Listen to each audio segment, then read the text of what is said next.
What's up to all my 29 subscribers out there? Thanks for watching, guys. So in this video, I'm going to be doing a part 2 of the common questions about pharmacy or pharmacy school, because I saw in my last video you guys had a couple questions, so I'm going to follow up and answer those. So stay tuned and we'll learn something new.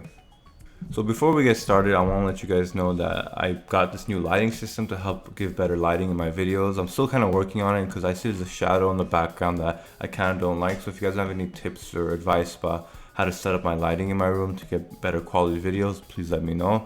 But on to the main part of the video. So the first question I got was, will I get a better job if I go to a top school? And to answer this question, honestly, is I don't really know yet, because I'm still in the process of going through school and trying to find a job after graduation. So I don't really know personally how that works, but from what I could think of, going to a school to get a top school doesn't really always mean to get a better job. You also have to understand what kind of job you want to get. Some schools are more focused on, let's say, a hospital setting. Some schools are more focused on like a industry or a clinical setting. So that it varies also, and also have to take into consideration where do you want to work, because usually schools have affiliations or rotation sites in a general like demographic or geographical area. So if you're planning on working within a certain area, it's better to go to school there, because then you have more experience and more connections with the network around you. But going to a reputable school is very important. The one thing I would recommend is to make sure you go to an accredited school. So I know in California, a lot of new schools are opening up, and it's really good because we're getting more pharmacists out there. A lot of people are getting the opportunity to become a pharmacist. But one advice I would give about picking a pharmacy school to go to is to make sure they're accredited. A lot of newer schools that come out are sometimes not accredited or are in the process of becoming accredited.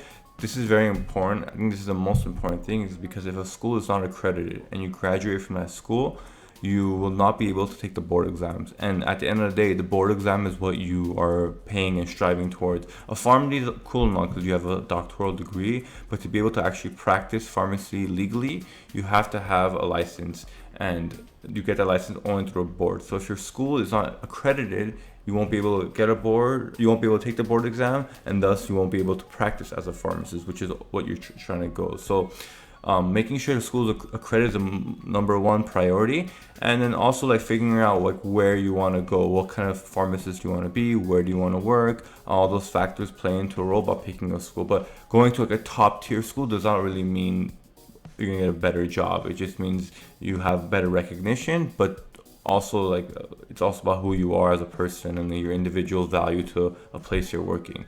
So I hope that answers your question. So our next question is, what are some things you wish you knew before you started pharmacy school? Okay, so I'm not sure if you're asking if some things I knew about me personally as a student or as an individual, or things about pharmacy in general or pharmacy school. To talk about the latter, I wish I knew how hard pharmacy school was, meaning I want to know how much time it actually takes me to go through the motions of studying, taking a test, moving on, doing all the extracurriculars. Because whenever I was selecting which pharmacy school to go to, I was leaning toward the 4-year school because I had summers off. I was able to like relax, have fun, enjoy life a little bit, because I thought a 3-year program going straight 3 years, having no break, would be too much. I'll be gassed out. But looking back now, I wish I knew how hard it actually was, because then I could determine personally for me if I'm able to handle it. Because I like to think that I study pretty efficiently. Like I'm able to decipher what's important, what's not important, and then go through the motions and then pass the test and then move on with the curriculum. So thinking that like I'm a 3rd year now, wishing that, oh, I could have been graduating this year, this being my last year, versus having 2 more years left. So being able to like know how hard it actually is, or what level of difficulty it is, and knowing how do I compare to that would have been something I wish I knew. I don't know if that would have been possible to know beforehand, because it's like you could take people's words, you could take people's advice, but at the end of the day, you have to go through it to know how it is. So that's something I wish I knew, but I don't know if it would have been possible to know.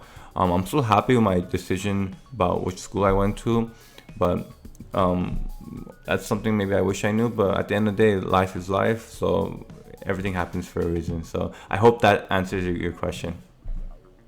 So those are all the questions you guys had in the comment section below. If you guys have more questions, or this video will spark new questions for you guys want me to answer, leave in the comment section below. I'll make a part 3 video, and then we could just continue making like a little series of this, like a Q&A with me. And as I learn new things, I'll maybe update some questions, but we can make this like a little series.